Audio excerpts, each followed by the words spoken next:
Istimewa hari Selasa di MHI 21 Jun. Lebih selesa berada di Malaysia. Penyanyi berasal dari Korea, Han Byul, dengan single terbarunya Bukan Milikmu. Dari jiwa yang tersiksa, ku sadari kau tak lupa. Sejak akhir-akhir ini kes denggi semakin meningkat. Ketahui peranan kita dalam membantras nyamuk Aedes dan agensi yang berfungsi mengkaji nyamuk untuk menanganinya.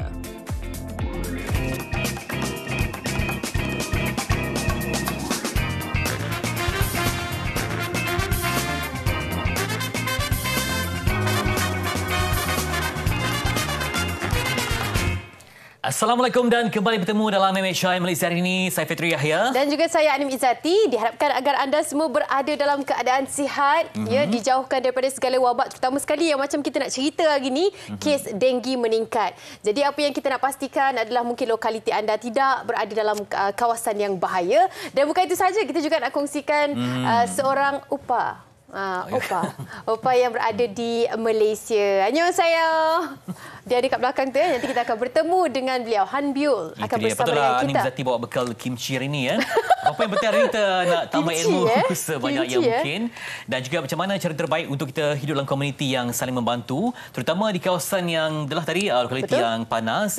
Dan apa ilmu yang perlu kita tingkatkan. Sebab kita perhatikan kalau yang lain tu ada dia punya suntikan. Tapi kalau macam Aedes ni, denggi semua ni satu perkara yang sedang masih lagi berjuang. Betul. Tidak banyak usaha kita lakukan, namun nak cari apa ruang terbaik untuk kita membantu sebab kes meningkat. Dan ini pasti membimbangkan sebab ialah mungkin kawasan yang tidak bersih, kawasan yang kita rasakan boleh menambah lagi populasi nyamuk, bahaya untuk kesihatan semua. Ya, sambil-sambil tu anda juga boleh ikuti kami di platform media sosial kami, Facebook kami MHI TV3 dan juga YouTube TV3 Malaysia, sebab kita akan tayangkan siaran ulangan daripada setiap episod untuk pengetahuan kita bersama. Okey. Dan sambil-sambil tu kalau kita bercakap tentang kes peningkatan denggi ni meningkat berbanding dengan tahun lalu, dan bagaimana sebenarnya persoalannya adalah adakah kita punya ilmu untuk mengendalikan situasi itu berada pada tahap yang sentiasa kita cakna dengan keadaan sekeliling. Kadang-kadang kan walaupun ianya berlaku pada setiap tahun, tetapi kita masih lagi mungkin kurang cakna dari segi kebersihan di rumah ataupun apa punca-punca yang boleh berlakunya ataupun menjadikan lokaliti kita itu satu kawasan yang panas. Itu dia. Dia melibatkan disiplin yang tinggi bila mana kalau kita perhatikan di kawasan yang mungkin ialah kawasan yang hidup berjiran, ya. Betul. Tak bolehlah satu pihak saja yang penting kebersihan, tapi pihak yang lain tu buang sampah merata. Kalau hujan macam ni, ia bertakung dan semuanya. Dan malah pun kalau di rumah pun mungkin ada kawasan-kawasan yang terbiar, mungkin ada botol-botol ke apa semua. Jadi ruang terbaik untuk nyamuk membiak. Dan ini pastinya satu kebimbangan, dan kalau kita tak kawal nanti kita bimbang berlaku jangkitan yang semakin bertambah dan semuanya. Nanti kita akan bincangkan dengan pakar macam mana kita dapat mempertingkatkan tahap ilmu dan disiplin, dan juga untuk kenali lebih lanjut tentang usaha-usaha yang telah digerakkan oleh kementerian dalam usaha untuk membasmi denggi. Jadi sambil-sambil itu kita akan saksikan sedikit kajian mengenai nyamuk Aedes. Jom sama-sama kita saksikan.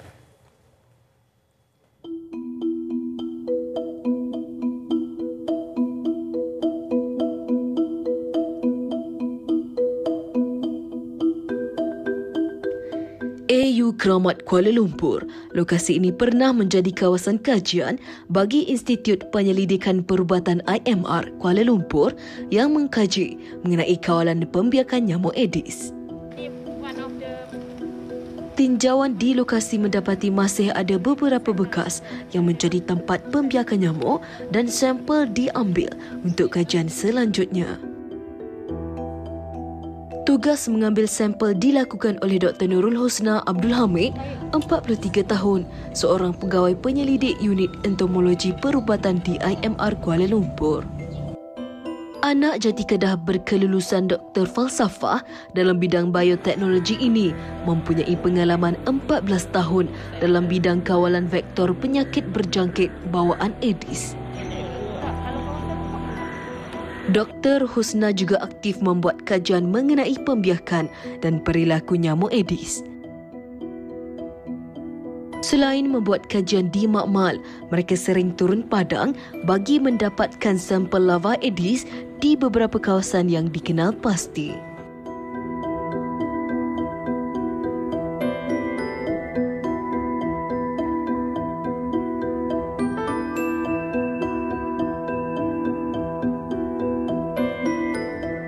Sampel yang diambil dibawa ke Makmal Entomologi DIMR Kuala Lumpur bagi mengenal pasti jenisnya sama ada Aedes aegypti atau Aedes albopictus.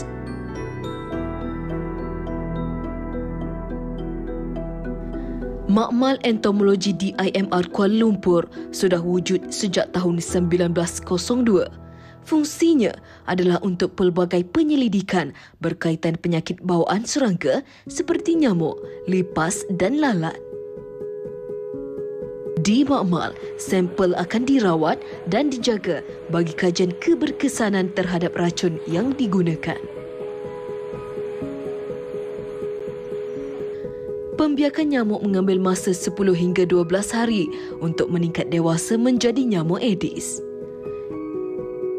Kebiasaannya, Aedes aegypti adalah penyumbang utama kes demam denggi, manakala Aedes albopictus pula penyumbang kepada kes chikungunya. Nyamuk Aedes ni dia hanya memerlukan ketinggian air setinggi duit 50 sen lama. Okey, bukan yang baru yang lama. Okey, setinggi air tu untuk bertelur. Okey, untuk bertelur dan membiak. So dia tak perlu air yang banyak. Kita selalu tengok longkang. Kita tak pernah tengok kawasan contohnya bahagian dapur kita. Okey, tempat kita keringkan pinggan. Selalunya tempat keringkan pinggan tu ada bekas di bawah. So selalunya nyamuk Aedes boleh bertelur kat situ. Selain daripada tu, kita orang pernah jumpa tempat pembiakan tempat kita keringkan brus gigi. Okey, tempat-tempat macam tu sebenarnya kita terlepas pandang, tapi boleh jadi tempat pembiakan. Nyamuk Aedes ni, nak bunuh dia senang je sebenarnya. The best way adalah panaskan air, tuang saja air panas tu ke dalam kontainer tadi tu. So bila dia dah pastikan semua dah mati, so boleh buang terus dalam sinki lah. Jangan buang ke dalam sinki jentik-jentik yang masih hidup. Kajian demi kajian dilakukan oleh pasukan entomologi DIMR bagi menangani kes dengki. Hasil melalui sampel yang diambil mendapati jenis nyamuk yang ditemui ialah Aedes aegypti dan Aedes albopictus. Demam denggi adalah sejenis penyakit merebak akibat gigitan nyamuk Aedes. Penyakit ini tidak boleh dipandang rendah. Sekiranya tidak dirawat dengan baik, ini boleh menyebabkan kematian. Secara puratanya, demam denggi ini dilihat tidak menunjukkan sebarang penurunan, malah ada di sesetengah tempat masih meningkat.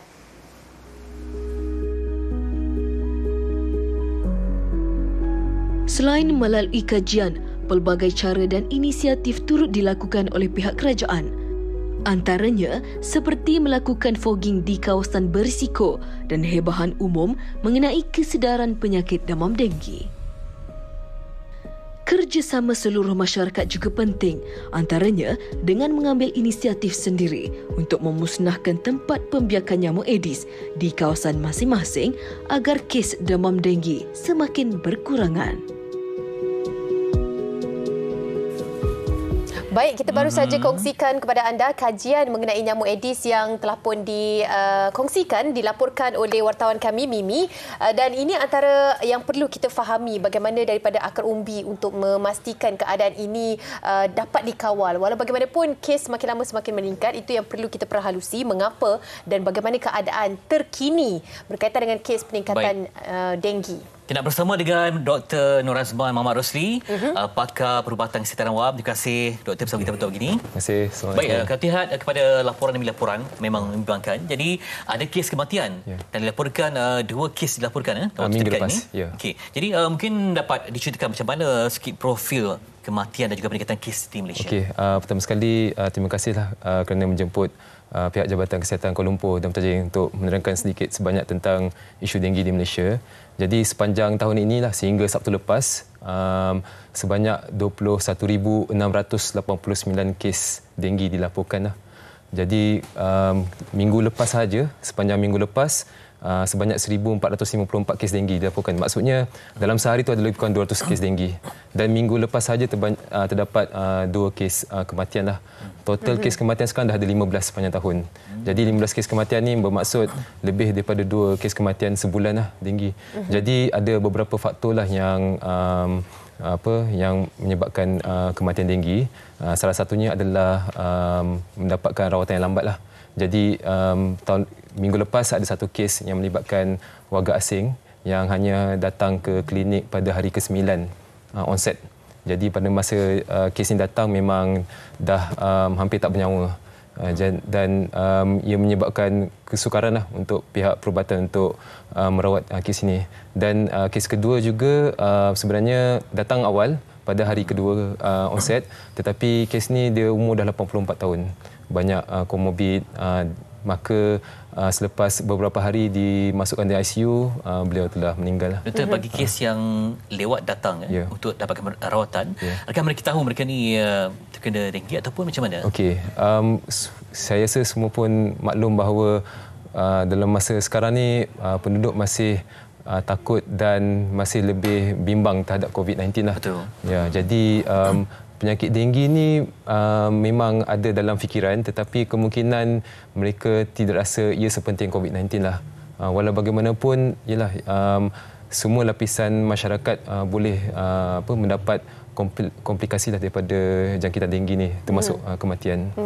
Dan denggi sebenarnya boleh senang saja nak kita nak detect. Buat dia macam COVID-19 ada RTK, untuk denggi pun ada RTK juga. Jadi kalau datang ke klinik kesihatan, fasiliti kesihatan, kita boleh test RTK tu pada hari pertama dah boleh detect ada denggi atau tidak. Okey, tapi sebab simptom dia pun mungkin lebih kurang sama dengan COVID kan. Jadi kadang-kadang mereka pun was-was sama ada nak classifykan ataupun self-diagnose diri sendiri sama ada bagaimana situasi. Pendekatan yang sedang dilakukan untuk memastikan lokaliti itu tidak menjadi lebih serius tahapnya untuk kes peningkatan denggi, apa yang sedang dilakukan? Mungkin pengetahuan kita bersama. Pertama sekali, jika ada kes denggi di satu lokaliti ini, pihak Kementerian Kesihatan Malaysia ataupun pihak PBT lah, pihak berkuasa tempatan akan datang membuat aktiviti kawalan. Aktiviti kawalan yang utama sebenarnya saya nak tekan kat sini adalah bukan fogging ya. Okey, sebab ramai yang salah faham tentang fogging. Ramai bila pihak kami datang, mereka kata, oh buat sini fogging sekali seminggu saja, kenapa tak buat hari-hari? Okey, sebenarnya fogging ni dia membunuh nyamuk dewasa sahaja. Okey, ia tidak membunuh jentik-jentik lah. Jadi kalau kita fogging hari ini, jika ada banyak lagi jentik, esok dan lusa akan ada lagi nyamuk dewasa tu. Jadi program ataupun aktiviti utama yang kita kena lakukan adalah penghapusan tempat pembiakan. Jadi apa yang pihak Kementerian Kesihatan dan pihak berkuasa tempatan lakukan adalah kita akan datang di lokasi tersebut, kita akan buat pemeriksaan dari rumah ke rumah dan kita akan buat pemeriksaan persekitaran, kita akan cari tempat pembiakan nyamuk lah. Jadi tempat pembiakan nyamuk ni kita kena musnahkan. Okey, kalau ada macam bekas-bekas sampah, bekas-bekas tin dan semuanya, membazir kalau kita tabur ebit tempat tu, sebab lebih mudah kita hapuskan, kita buang. Tapi kalau tempat-tempat yang susah kita nak laksanakan seperti tempat-tempat yang berisi tong air ataupun macam pasu bunga semuanya takkan nak musnahkan, jadi kita boleh letak ebit ataupun ubat pembunuh jentik-jentik. Itu yang pertama. Untuk yang kedua adalah untuk fogging, untuk nyamuk dewasa kita buat inilah fogging atau semburan kampus lah. Cuaca main peranan, betul? Ya, cuaca sangat main peranan sebab pertama sekali seperti tengok dalam video yang disediakan oleh pihak Institut Perubatan IMR tadi oleh Dr. Husna, Dr. Husna menyatakan bahawa air setebal 50 sen pun boleh menyediakan tempat untuk pembiakan jentik-jentik. Jadi kalau ada hujan, kalau banyak hujan macam sekarang ni, kita tempat-tempat yang boleh menyediakan kontainer ni boleh masuk air, memang akan ada tempat pembiakan jentik.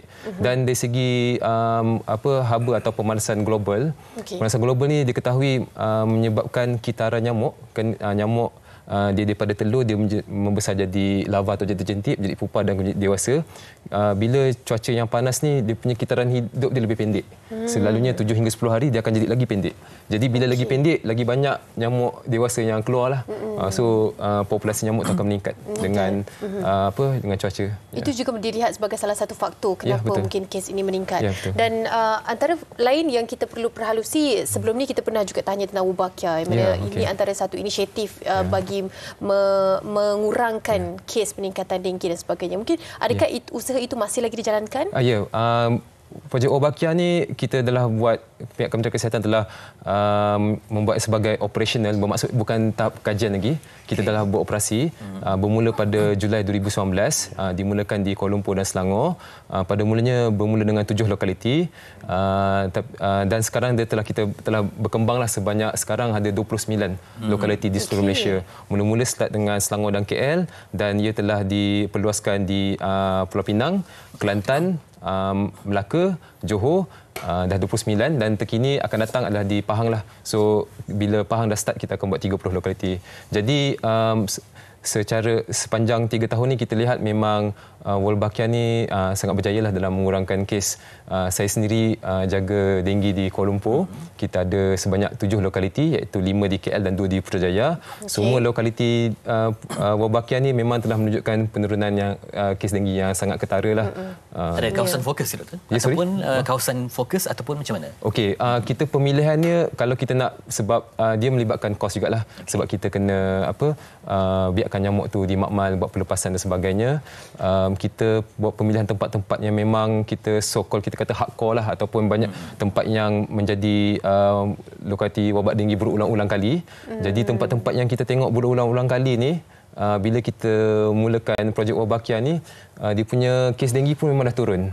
Dan wabak memang dah sangat kurang. Ada impak memang ada impaknya. Tetapi saya nak tekankan di sini bahawa untuk mana-mana kawalan denggi, dia tak boleh bergantung pada satu saja atau Wabakya. Dia sebenarnya kena melibatkan kawalan bersepadu lah, melibatkan semua orang. Ya, satu sistemnya. Betul. Bagi mereka yang terkena kan, dan juga mungkin kebimbangan tentang, ia melibatkan tentang kematian semuanya. Jadi apa mungkin teknologi ataupun perubatan yang dapat membantu untuk selamatkan lebih banyak nyawa?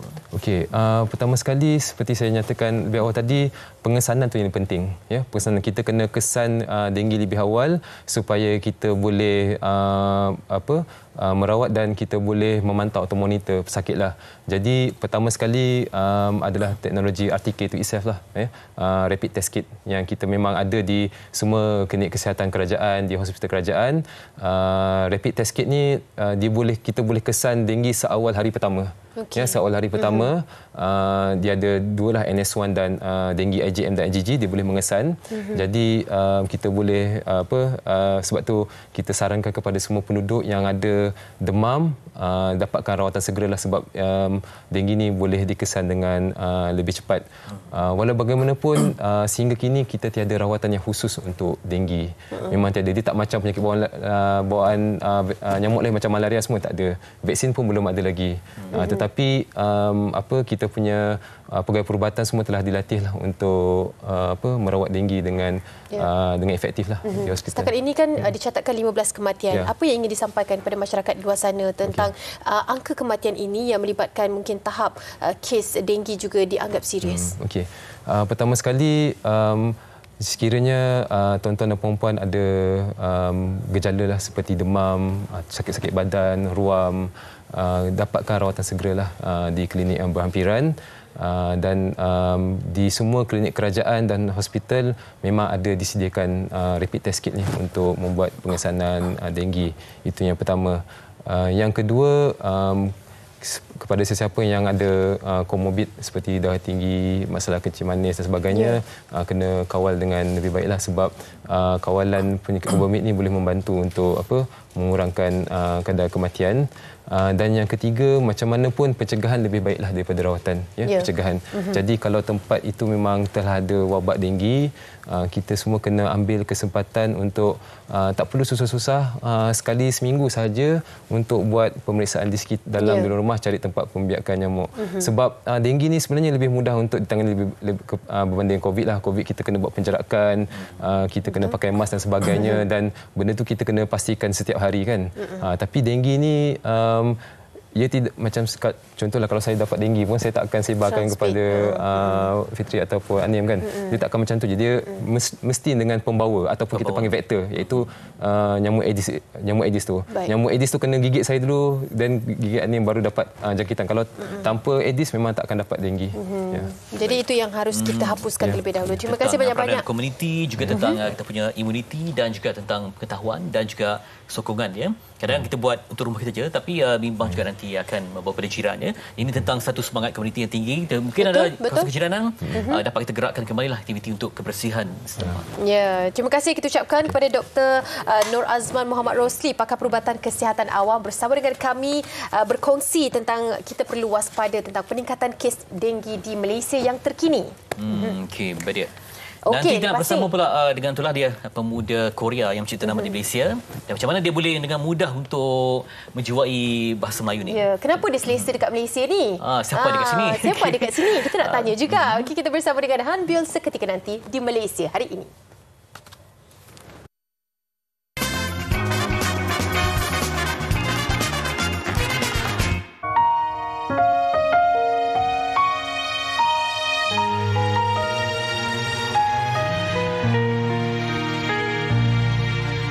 Bila kau menjauh, baru ku melihatmu, semua wajah yang menjelma di hati.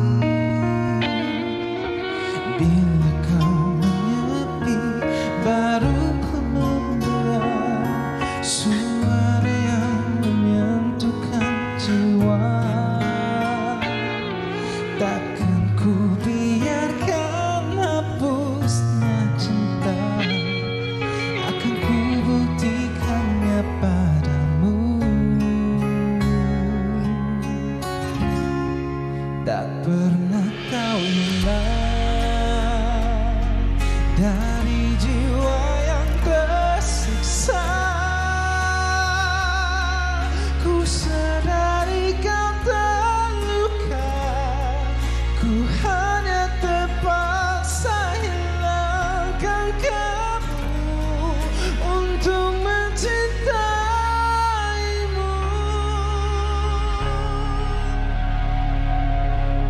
Bila kau mengerti segala yang terjadi, sulit ku mengungkapkan rindumu. Oh, bagaikan terbuai mimpi yang menghilang, mengambilku pulang bersamamu. Takkan ku biarkan hapusnya cinta, akan ku buktikannya padamu. Tak pernah kau hilang dari jiwa yang tersiksa. Ku sadari kau terluka, ku hanya terpaksa hilangkan kamu untuk mencintaimu. 날 용서해줘요. 이제는 울지 마요. 미안해. 나 진짜 미안해. 그냥 보고 싶어요.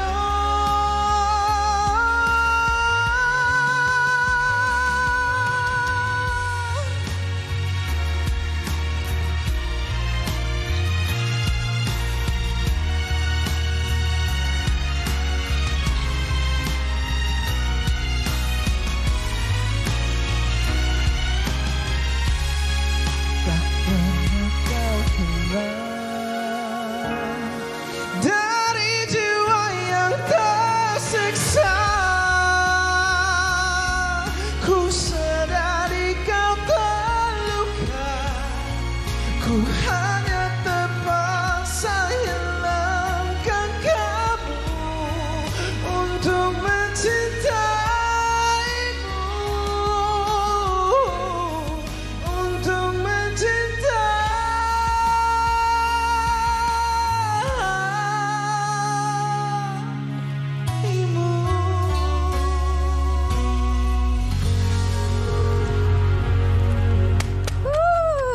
Han Biol. Hai semua. Hai.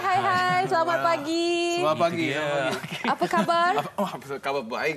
Khabar baik. Saya sihat. Okey, sihat. Bagaimana Habib boleh jatuh cinta dengan Malaysia? Oh, saya jatuh bercinta dengan Malaysia.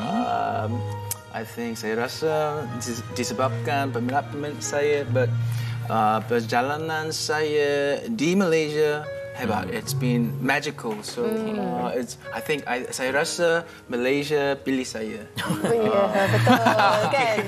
Sebab Hanbiu ada peminat di serata dunia kan, di Korea dekat tempat asalnya, dan di Malaysia sendiri selepas ini mendapat tempat di hati mereka. Jadi lagu Bukan Milikmu ini adalah ciptaan Hazama dan juga Omar K. Oh yes. Wow. Okey.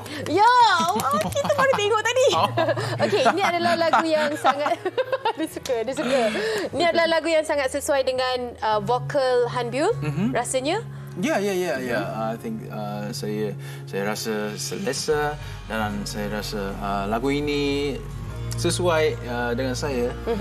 Hazama penyanyi legend kan, dia actually sebenarnya recommend to me ke saya, and I said I love the song. Saya suka sangat lagu ini. Can we make this happen? Boleh saya record? And he's like, okay, come on. Okay. Jadi kalau ikutkan anda masih dalam kategori baru di Malaysia kan, tetapi senang untuk belajar bahasa Melayu. Sebab tengok kalau anda masuk pertandingan pun anda boleh hafal dalam waktu yang singkat. Jadi what is your formula to remember and practice? My formula, saya rasa bukan tak ada formula. I think just saya cuba yang terbaik. Setiap kali saya jumpa the staff dengan kawan-kawan, dengan artis lain, just cuma practice. Cakap bahasa Melayu dengan mereka. Yes. Jadi macam itulah awak boleh hafal lirik Melayu dengan cepat. Okey, ini dua bahasa kan, Melayu dan juga bahasa Korea. Bahasa Korea. Okey, kalau balada ni dia kena ada feel. You have kena ada feeling, you kena ada expression kan. Jadi macam mana awak nak faham lirik? Bukan hafal saja. Yes, hafal lirik dulu, dan kemudian saya cuba put in emosi saya into the song di dalam lagu. Tapi lagu Melayu masih susah sikit untuk saya. Lebih susah dari lagu Korea. Yalah, mestilah. Tak apa, dia ada peringkat, dia ada fasa. Sekarang ada kelab peminat Fan club ada. Yes, ada.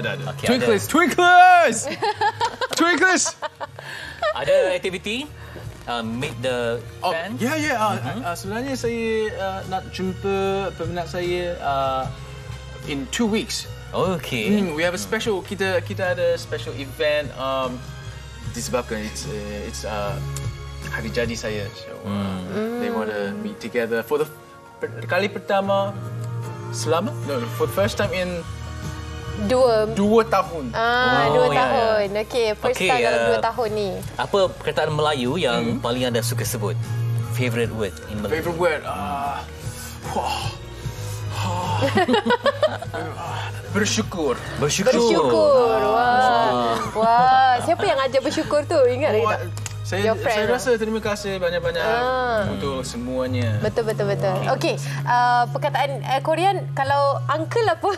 Uncle. Bukan. Pakcik.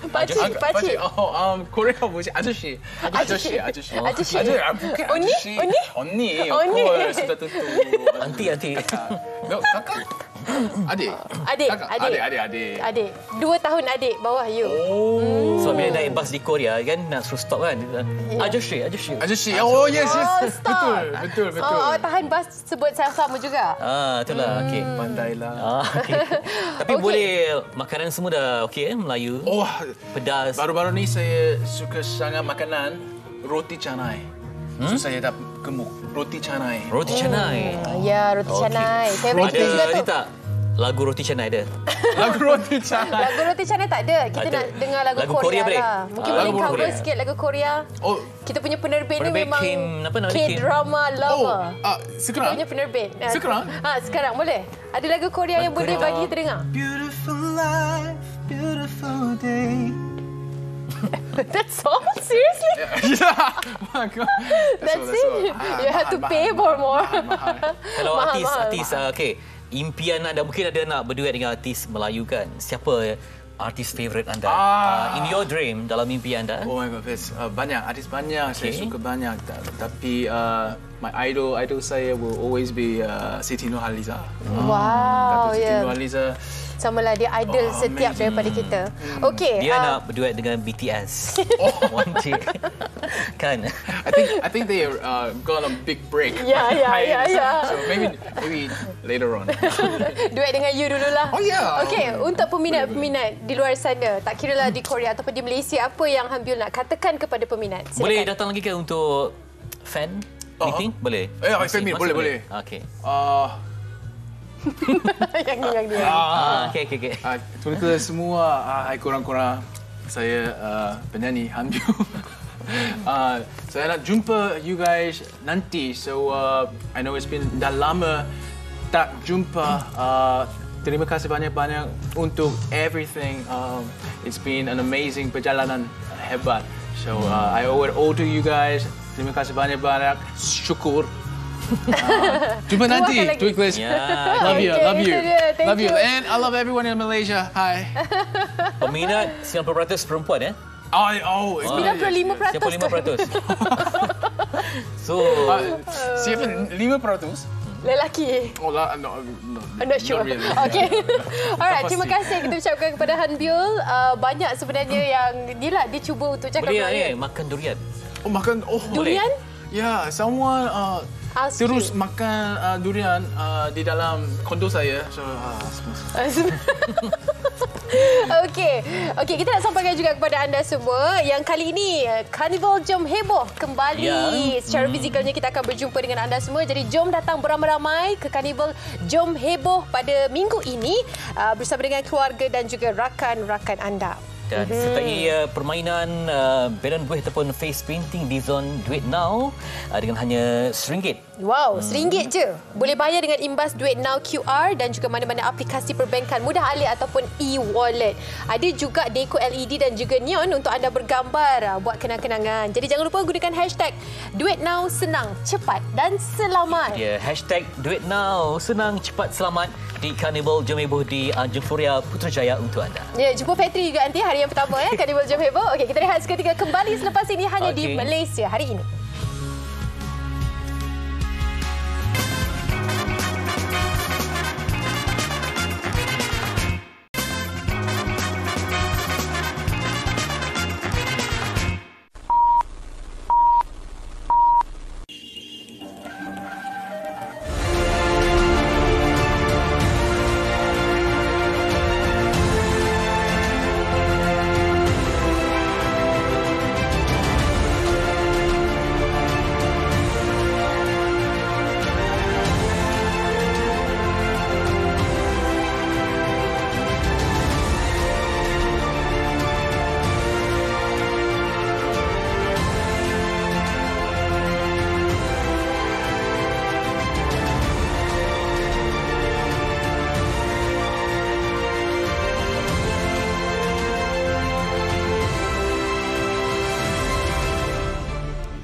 Penonton-penonton semua, ni dia nak cerita dengan anda semua. Mami Happy sedang dalam usaha untuk menghasilkan komik pembelajaran dan juga buku cerita kanak-kanak yang paling mudah untuk kita gunakan sebagai ibu bapa di rumah bagi memastikan anak-anak kita tidak ketinggalan dalam pelajaran dan boleh belajar santai-santai. Jadi kalau anda nak tahu apa lagi sebenarnya produk yang dihasilkan oleh mereka ni, terus saja kita bersama dengan pengasas Mami Happy Group Sdn Bhd. Di sebelah saya Puan Siti Sarah Muhammad Fauzi dan juga kita ada usahawan Mami Happy Group Sdn Bhd.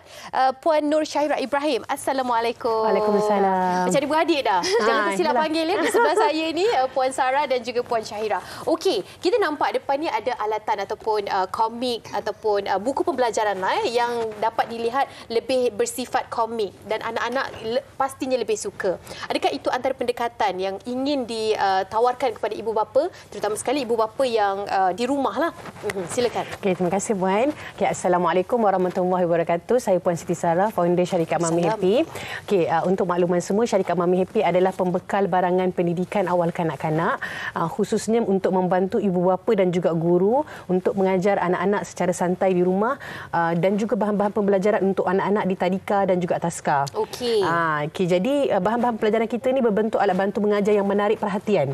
So kita punya konsep untuk menekankan belajar secara santai di rumah bersama ibu ayah. Dan untuk guru-guru yang nak menggunakan bahan pelajaran kita di tadika dan taska sebagai alat bantu mengajar memang sangat bermanfaat. So alhamdulillah kita dah sebab Mami Happy dah 3 tahun. So kita dah membantu ramai ibu bapa dan guru memiliki bahan-bahan pembelajaran alternatif lah. Maksudnya selain daripada mungkin mereka biasa lihat di sekolah kan. Jadi dan pembelajaran ini adalah satu konsep pembelajaran yang menyeronokkan.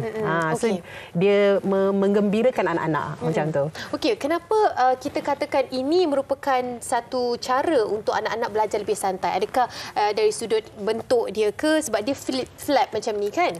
Ataupun adakah dengan komik ataupun lukisan hurufnya ke? Kenapa? Saya ceritakan ini dulu sebab ini antara produk yang awal lah yang kita keluarkan, contohnya Flip Flap Iqra dan juga Flipkart Wow. Contohlah ini antara produk kita yang awal dan yang famous lah kan. Untuk Flip Flap Iqra, contoh produk ni diletakkan di atas meja. Contohnya meja di ruang tamu ke, kat dapur ke dan sebagainya kan. Atas meja dan kemudian anak akan dia akan macam ni, dia akan flip macam ni kan. Kalau mak akan ajar, kalau saya alif, a, i, u kan.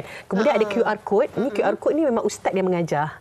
Ada QR code. So ibu ayah boleh scan je. Kalau macam ada ibu ayah rasa macam tak confident ajar anak sendiri kan, scan je QR code ni dan memang boleh tunjuk pada anak. So sama juga dekat sini ada QR code dan juga kita ada komik yang terbaru kan. Komik Mama Saya Nak Jadi Baik. Dan istimewa, komik kita ni bermula dengan harga RM1. Wow. Sebab apa? Kita memang nak bantu seramai mungkin rakyat Malaysia untuk memiliki produk-produk kita. Maksudnya kita tak harga kita mampu milik. Macam yang ini RM40 kan? Yang ini RM78. Flipkart Wow. So harga dia sangat mampu milik, yang mana kita yakin setiap ibu bapa boleh memiliki produk-produk kita. Cuma nanti komik kita ni, apa yang kita buat ialah macam komik Mama Saya Nak Jadi Baik ini adalah untuk ni page pertama ada scan QR code. So ada apa ni, guru yang menerangkan apa yang dia terkandung dalam buku ni. So komik ni boleh diwarnakan. So ada doa-doa harian. Yang ni pun sama, komik Learning English ni, apa yang kita buat ialah pembelajaran anak macam di tadika ni, kita buat dia anak-anak ni dia ada gambar-gambar yang menarik lah. Gambar yang berbentuk komik. So dia boleh warna, dia boleh belajar, dia boleh tulis dan jadi, sebagainya. Kita bukan komik, kita bukan komik sebarang komik yang biasa-biasa. Mungkin kalau kita tengok banyak komik kat pasaran, tapi komik kita adalah komik pembelajaran yang mengandungi pembelajaran dan nilai-nilai murni serta mengandungi aktiviti. Jadi aktiviti tu contoh dia boleh tulis, dia boleh warna. Ni kat sini kan dia boleh lukis. Satu buku ni penuh banyak aktiviti yang boleh dia boleh dilakukan membaca, oleh anak-anak. menulis, melukis dan mewarna. Okey, itu berkaitan dengan produk. Kali ini pula Mami Happy juga nak menawarkan kepada mereka di luar sana yang nak buat side income. Kan mungkin Puan Syairah nak kongsikan bersama dengan kami? Okey. Terima kasih. Saya akan kongsikan sedikitlah. Mami Happy memang menyediakan satu platform mudah untuk kita berniaga dari rumah. Khas untuk golongan rumah, sesiapa sahajalah yang nak tambah pendapatan. So antara kelebihan kita punya usahawan, kita akan dapat untung runcit sekitar 15 ke 20%. And then kita dapat juga bonus bulanan sekitar 15 ke 31% dengan penyata bonus seperti slip gaji. So dan yang saya nak kongsikan sikit kat sini yang susah mungkin nak dapat kat tempat lain adalah usaha Mami Happy juga dapat banyak kelas-kelas parenting, kelas membaca, kelas mewarna. So banyak lagi aktiviti-aktiviti menarik untuk anak-anak.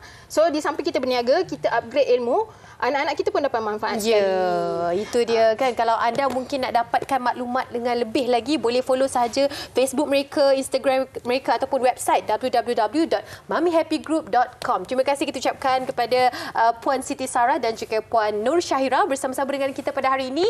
Dan kepada anda semua, kita nak anda saksikan ini dia senarai pemenang yang telah pun beli dan juga menang produk Mami Happy Group Sendirian Berhad. Saksikan.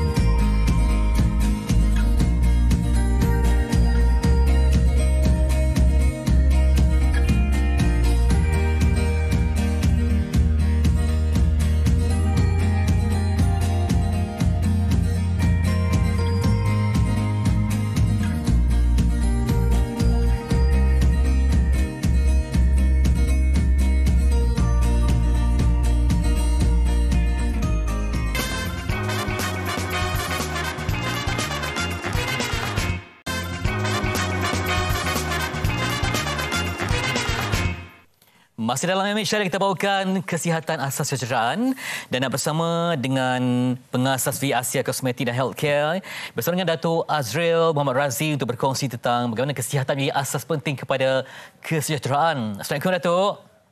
Salam, apa khabar Fetri? Baik, Alhamdulillah. Pasti saya tengok banyak sekali rangkaian produk yang memberikan kita asas penting untuk mencapai sejahtera itu. Mungkin dapat Dato' perincikan lagi untuk kebaikan bersama. Terima kasih Fetri. Assalamualaikum dan salam sejahtera kepada seluruh penonton Malaysia hari ini. Fetri, seperti mana Fetri katakan ya, kesejahteraan itu adalah perkara yang paling penting untuk kita semua. Yang mana saya percaya kalau kesihatan kita terbatas, kita ada masalah kesihatan sudah tentu pergerakan kita terbatas, tak dapat bergerak dengan bebas ya.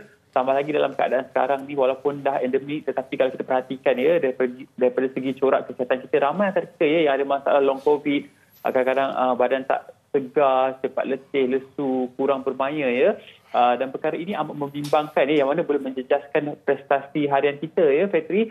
Sebab tu pada saya ya menjaga kesihatan sangat penting dan mencegah lebih baik daripada merawat yang mana kita perlu utamakan kata orang pemakanan yang sihat. Dan kalau anda lihat dekat TV, hari ini saya bawakan Platinum Drink V Asia yang mana dapat membantu meningkatkan mutu, tahap dan juga taraf kesihatan yang mana daripada formulasinya diformulasi secara teliti oleh pakar pemakanan dan pakar nutrisi yang bertauliah yang mana dikilankan yang taraf GMP. Dan alhamdulillah Petri lebih 10 tahun di pasaran V Asia mendapat sambutan yang hebat di kalangan pengguna, penonton yang mana yang mereka amalkan, mereka dapat lihat kesan dan juga perbezaan dan juga daripada segi tahap penjualan juga sangat-sangat memberangsangkan alhamdulillah. Walaupun kata orang tu dalam keadaan ekonomi yang kurang baik, tetapi saya percaya, saya lihat daripada segi trend penonton, pengguna, mereka tetap pentingkan kesihatan, mereka tetap amalkan Platinum Drink V Asia ni yang mana dapat membantu meningkatkan mutu, tahap dan juga taraf kesihatan yang mana pengambilannya serta-merta dapat membantu memberi tenaga tambahan. Saya kira formulasi terbaik gabungan buah-buahan antioksidan seperti mangkuk beri yang mana kita ketahui khasiat buah mangkuk beri ni sebenarnya dikenali sebagai simbol kesihatan yang mana kalau anda perhatikan manfaat buah mangkuk beri ini merupakan buah yang mempunyai kadar antioksidan yang paling tinggi sekali berbanding dengan buah-buahan lain. Dan kalau lihat di kaca TV ramai antara kita, mak-mak kita kadang-kadang disebabkan oleh masalah kesihatan, susah nak solat terpaksa duduk, Petri kurang baik dan sebagainya.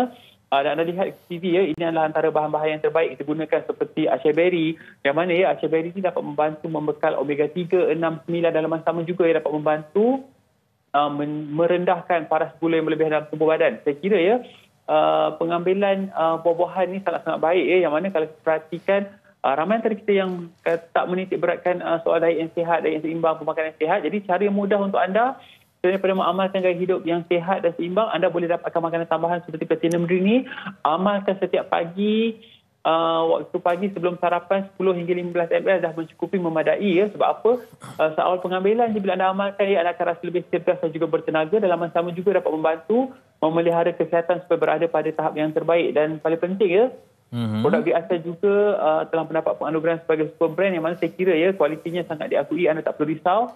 Lebih 10 tahun di pasaran, saya kira formulasinya cukup terbaik. Pengguna-pengguna yang amalkan mereka dapat lihat perbezaan dan sebenarnya di kaca TV yang lihat sekarang ni bahan-bahan yang terbaik yang masih digunakan dalam ni seperti madu, kismis kemudiannya juga dalam ni ada sendi rawan jerung yang mana penggunaan rawan jerung ni sangat-sangat baik untuk kesihatan sendi, dapat membantu melambatkan penuaan, mengurangkan masalah osteoporosis yang mana manfaat sendi jerung ni Fitri yang mana kalau kita perhatikan kadang kita naik tangga cepat letih, lutut rasa lenguh dan sebagainya.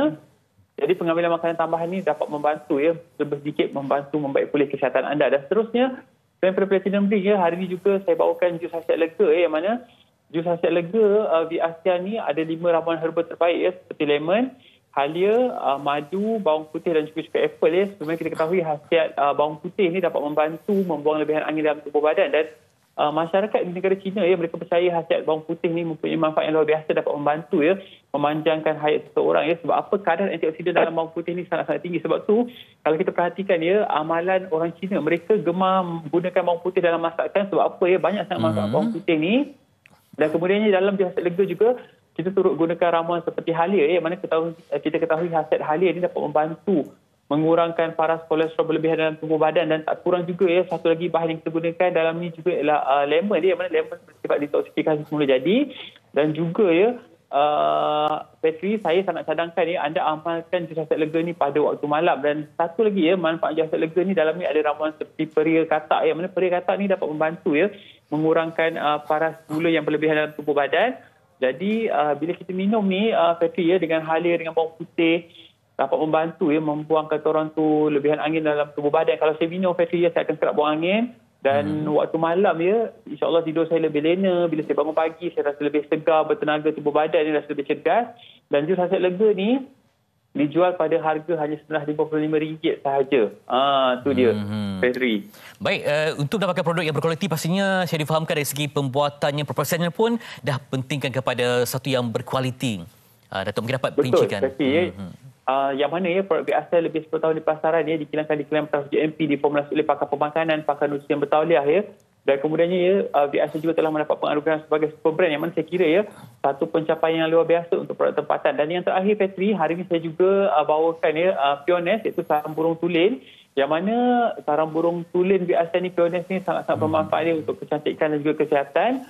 Dalam ni juga ada ramuan-ramuan terbaik yang mana kita menggunakan ramuan seperti gula batu. Kemudiannya manfaat sarang burung kita ketahui khasiatnya tinggi dengan glycoprotein dan juga epidermal growth factor yang mana dapat membantu mengekalkan kesihatan tubuh badan, melambatkan penuaan, mengekalkan kecantikan kulit mengajarkan kulit, melambatkan penuaan yang mana satu manfaat glycoprotein ni sangat baik terutamanya untuk perokok terutamanya, yang mana dapat membantu mengurangkan paras nikotin berlebihan dalam tubuh badan Petri. Dan harga Pioness ni 6 botol hanya dijual pada harga RM155 saja.